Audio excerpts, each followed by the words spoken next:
Salut les amis, c'est William, bienvenue au sein de cette nouvelle vidéo dans laquelle j'aimerais vous parler en détail du livre Comment se faire des amis de Dale Carnegie. J'ai jamais eu l'occasion vraiment de vous faire un résumé purement de cet ouvrage, je vous en ai parlé dans plusieurs vidéos, je l'ai évoqué de nombreuses fois, mais je vous ai jamais vraiment expliqué tout ce que regorge et tout ce que contient cet ouvrage. Donc dans cette vidéo-ci, on s'attaque à ce bouquin, vous allez voir en 4 différentes parties et en 4 différents principes tout ce que compose ce livre et toutes les techniques que vous allez pouvoir utiliser.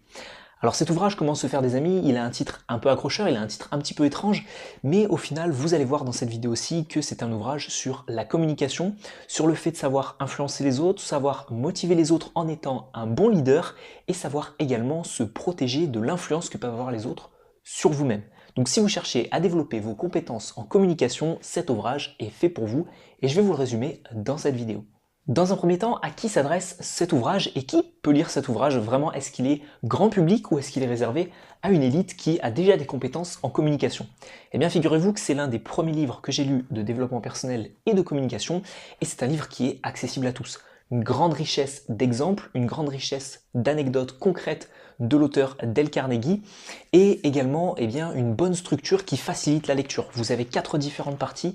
Ces parties sont divisées en sous-parties et c'est vraiment très facile à lire. En plus de tout ça, je vous montre juste, vous avez des petits bilans ici que j'ai encadrés avec les principes à retenir. Donc il me semble qu'il y a une vingtaine de principes au total dans l'ouvrage, une trentaine, 30 principes clés de l'ouvrage. Donc tout simplement, vous n'avez quasiment même pas besoin de lire tout le livre en entier, vous lisez quasiment juste les principes et vous aurez déjà une grosse plus-value.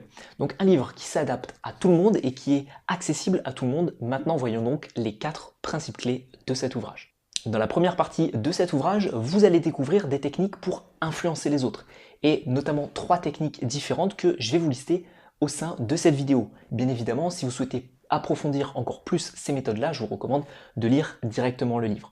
La première méthode pour influencer les autres, ça va être de ni condamner, ni juger, ni se plaindre lors de communication. Il est beaucoup plus compliqué d'influencer une personne lorsque celle-ci a une mauvaise opinion de vous. Donc tout simplement, évitez de condamner, de juger, de blâmer des personnes et également éviter de vous plaindre auprès de ces personnes-là. Deuxième principe pour arriver à influencer les autres, ça va être d'être honnête et transparent dans votre communication en général. Que ce soit à travers des vidéos si vous avez une chaîne YouTube, que ce soit dans votre communication au sein de votre famille, au sein de votre milieu professionnel, de votre milieu scolaire, etc. Soyez toujours honnête et transparent, vous verrez que vous aurez beaucoup plus de facilité par la suite à influencer les autres. Si vous commencez à jouer dans des systèmes à double face, que vous avez une face avec certaines personnes et une face avec d'autres, que vous n'êtes pas transparent et que vous n'êtes pas honnête avec certaines personnes, et bien par la suite, vous risquez ce qu'on appelle se brûler les ailes. Vous n'allez pas réussir à influencer les autres facilement et ce sera beaucoup plus compliqué pour vous. Et enfin, troisième technique pour influencer les autres, c'est de connaître des méthodes pour les motiver, pour pouvoir par la suite leur proposer certaines idées et arriver à les influencer. Si vous avez la capacité de motiver quelqu'un, et bien fatalement, vous aurez beaucoup plus de chances que celle-ci soit plus apte à être influencée par ce que vous allez lui proposer. Vous motivez la personne et ensuite vous lui proposez par exemple un projet, vous aurez beaucoup plus de chances que la personne accepte le projet tout simplement parce qu'elle est dans un état de motivation. Donc si vous connaissez des techniques pour motiver les autres, et bien tout simplement vous aurez plus de facilité à les influencer. Bien évidemment, toutes ces 3 techniques différentes sont valables soit pour influencer les autres, soit pour s'en protéger. Et c'est tout l'intérêt de lire cet ouvrage, c'est que soit vous cherchez à influencer, à négocier sur les autres, soit vous cherchez tout simplement à vous en protéger. Donc c'était les trois techniques d'influence que l'auteur donne. Maintenant voyons un petit peu la partie 2 de cet ouvrage. Dans la partie 2 de ce livre, l'auteur vous donne tout simplement 6 méthodes pour arriver à gagner rapidement la sympathie des autres. Alors je ne vais pas tout vous spoiler dans cette vidéo-ci, parce que sinon ça commencerait à être extrêmement long. Ce sera peut-être le sujet d'une prochaine vidéo ou d'une vidéo qui est déjà sortie. Mais tout simplement, j'aimerais vous donner 2 techniques très simples. La première, le sourire, qui est beaucoup plus efficace qu'un froncement de sourcils.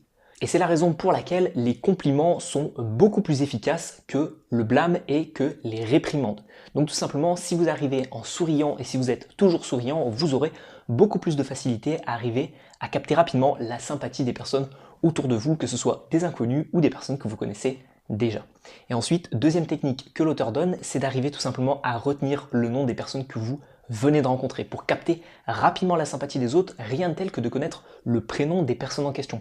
Je pense que vous vous en êtes déjà rendu compte, il y a certaines personnes qui vont oublier votre prénom lorsque vous allez leur dire. Moi c'était mon cas, je retenais jamais les prénoms des personnes que je venais de rencontrer, et aujourd'hui je m'efforce tout simplement d'essayer au maximum de retenir les prénoms.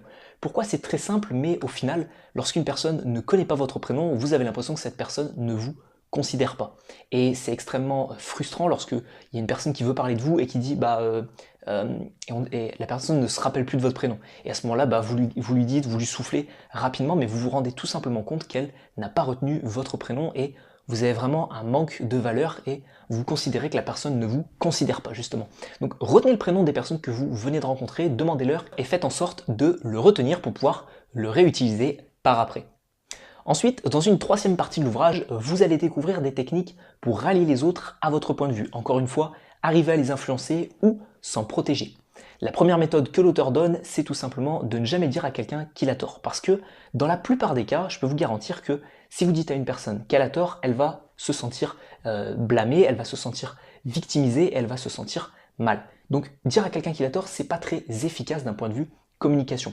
En plus de ça, dans une autre grande partie et dans une autre grande majorité des cas, la personne n'a pas forcément tort en soi selon ses convictions, mais elle a plus tort selon vos convictions à vous personnelles. Par exemple, vous allez lui dire tu ne devrais pas manger tel aliment. Au final, c'est vos convictions, c'est votre mode d'alimentation et c'est vos croyances à vous. Selon d'autres croyances, selon d'autres pays, selon d'autres coutumes, etc., eh bien les choses peuvent être différentes. Donc au final, eh bien c'est dire à quelqu'un qu'il a tort, c'est un petit peu selon vos convictions personnelles et ça n'a aucun intérêt au niveau communication. La personne va juste se sentir mal et vous aurez par la suite beaucoup plus de difficultés à la rallier à votre point de vue. Donc dire à quelqu'un qu'il a tort, il n'y a jamais personne qui s'est dit « Ah c'est vrai, j'ai tort, je préfère ce que tu me racontes toi, donc je vais adhérer à ton idéologie ». Il faut aussi savoir reconnaître ses erreurs le plus rapidement possible. N'essayez pas, si vous souhaitez rallier les autres à votre point de vue, lorsque vous allez dire quelque chose et que quelqu'un vous le fait remarquer que c'est une grosse erreur, et bien tout simplement dites ok, je me suis trompé, avouez votre faute et passez à la suite.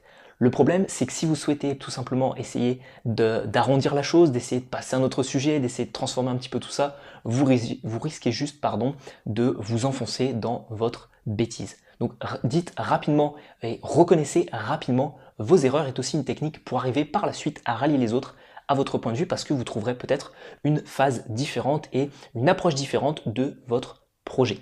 Et enfin, troisième outil pour arriver à rallier les autres à votre point de vue, c'est tout simplement de poser des questions toutes simples, toutes bêtes, dont tout le monde connaît déjà la réponse et de faire en sorte que cette réponse soit oui. Faire en sorte tout simplement de poser rapidement des questions et qui obtiendront une réponse positive de la part de votre interlocuteur.